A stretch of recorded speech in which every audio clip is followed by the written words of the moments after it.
Gotta tell you guys, starting this video off with some bad news. Something bad happened to me and Jordan yesterday. We had to go back to work after vacation. Couldn't stop crying all day. Anyway, we're outside of Cadillac, this little lake over here. There's a cache here I've been eyeing for a while. It's called In the City Limits, and it's somewhere over there. We're gonna get out and try and grab this one. Well, we're already out. We're gonna try and grab this one. I tried caching yesterday, but a torrential downpour straight up. There was tornadoes up in northern Michigan yesterday. I was on the outskirts of the storm, so I couldn't get any caches, so we're gonna grab some today instead. This is a 2.5 difficulty, 2.5 terrain. The hint is NHL Rule 60. Didn't know what that means, had to Google it. It means no high sticking. So I'm guessing this is going to be up in a tree or something. It's defined as an other size. And we're going to see if we can find it. The last person to come did DNF this. It hasn't been found since April. It is July 2nd. Let's go. GPS puts it right out here somewhere off. There is a 2-track here. I'm not taking my truck down. You guys can see why I'm not driving back here. There are 2 other caches I've found here. One was off camera. It's way over there towards the road. The other one's way on the other side of this lake. That one's called Caches in the Mail. I remember it because it was a micro mailbox. There is a video on that. There's a mailbox in the thumbnail. I remember that. So if you want to go check that one out. But let's keep moving. My GPS is putting it right on this tree. This is an undefined size. I've been looking for a minute. Haven't been able to find it. The flies are ridiculous out here, but I'd rather deal with flies than mosquitoes. Flies are annoying. Mosquitoes are worse. Thought of biting me under this log, but that's a no-go, with a hint being no high sticking. Means it's probably going to be low to the ground. No idea what I'm looking for still, but we got to keep looking. Okay, so I read the hint wrong. It is high sticking, which means it's above your shoulders. So it's going to be up quite a bit, I'm guessing. I've been looking down the whole time. GPS puts me all over the place. I've been looking at every single one of these nooks here. I looked in that tree over there with a little tree next to it. I've been trying to see if there's any more trees with the nooks out here. Haven't looked in that big one over there with a split in it. All right, this sucks, but we're gonna have to DNF this one. I don't have all day. GPS is all over the place. I read through the logs. I looked through the pictures.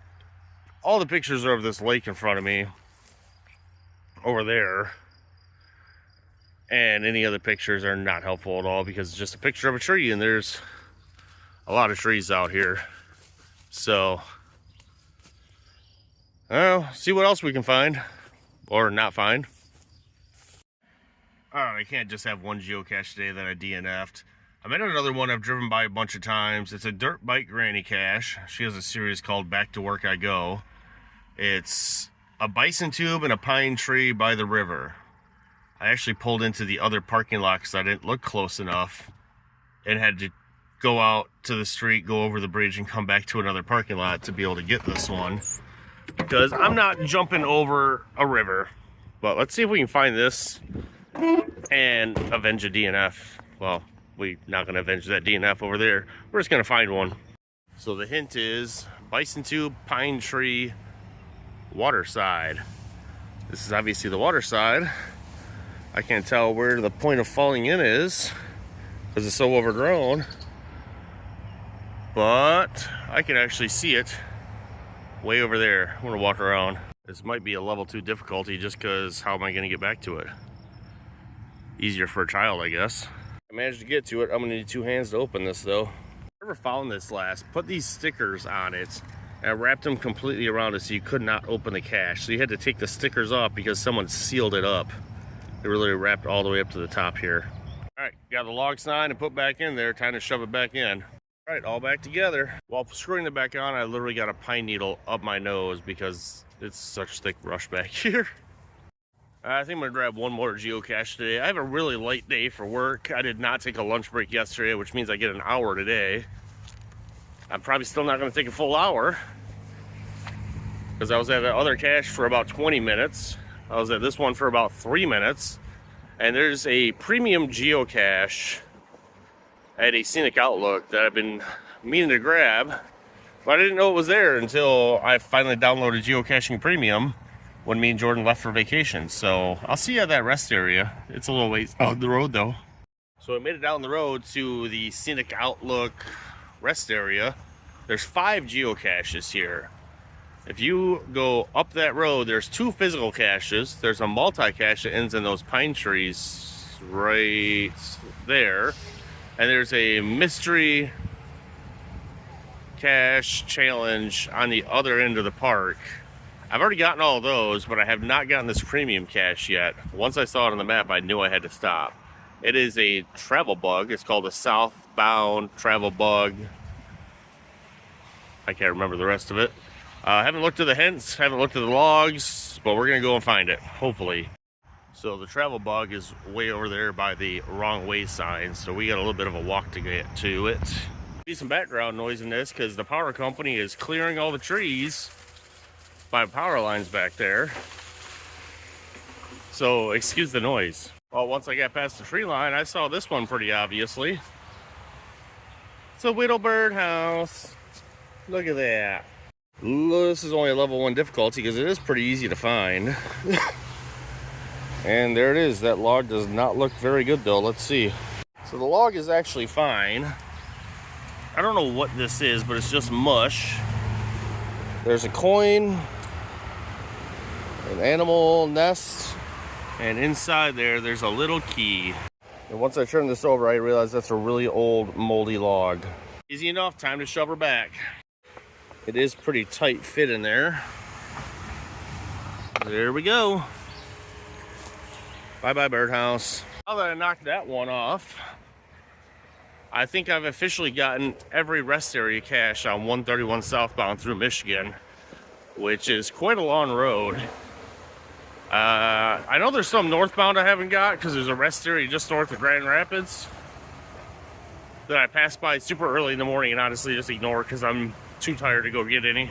Didn't even realize it when I pulled in. I pulled in right behind a DOT inspection on a semi, and the owner's being an asshole because he's yelling at me for parking over here. I say I wish he gets tickets and fines just for yelling at me, but I know the owner of that company, so not gonna wish that on him. Got 96 miles straight down this highway to get back to the shop. Gonna be back there by noon. It's gonna be an early day. And I have tomorrow off and it's 4th of July weekend, so I probably won't film anything else until next week. But you'll see it right now. Alright, our last stop today was all the way in Cadillac. Got back to my shop, turns out a customer needs something. I got about a 15-20 minute wait till he gets here. I'm meeting him halfway because he's coming from Detroit. There's a cache here in this parking lot called Jolly Green Giants. Level 3.5 difficulty, 1.5 terrain. Everyone's saying it's very tricky. I'm kind of curious. I don't know if there's tools of the trade needed. I should have looked at that before I started recording, but it's right behind me outside of this Lowe's. So let's see what it is. So the hint is one of these is not like the other, and you will be leaving for higher ground. I'm kind of curious, but we got to find this quick because I only have 15 minutes. GPS puts it right over here towards the street. Right in this general area. The size is other, and the log is going to be full. So let's get to looking. Where it says the log is full and it's an other size, I always want to check stickers first. It is a 3.5 difficulty. Is this serial number? Nope. There's another box back here in the trees. First, we're going to check all the stickers on this one. With a full log, I definitely am thinking it's going to be a sticker. And other caches have had the same idea, because a lot of these have peel marks on the side of them. Tell me that doesn't look like it says Geo on it. There it is. Definitely a full log, though. We did find a place to sign it. Way up there on the top. Gonna put her back. 3.5 difficulty done. But honestly, I've found so many of these magnets over the years. If it leads me to anything metal and says the size is other, I always look for magnets first. So let's check this one off the map. I'm gonna call my customer and see how far away he is. There is another geocache here, but it's a low level difficulty. So I don't know if I'm gonna go out for that or meet my customer now. Yeah, I got time. I drove across the parking lot. This one's called Not 10 Below. I don't know if there's a 10 Below out here. I haven't looked at the stores, but we're in a parking lot, and the hint is it's always polite to ask a lady before you lift her skirt. There's a light pole right over there somewhere. I can't get it on camera, but it's gonna be a light pole cache, and we're gonna grab it. There she be. Need 2 hands to lift it though. She fell out before I could even lift it all the way. All right, there's just this red thing in a scrunchie, and somebody actually has candy in this one. I don't get it, but got her done. That doesn't even screw on, it just pops on. All right, light post cache. Check. Time to go wait on my customer.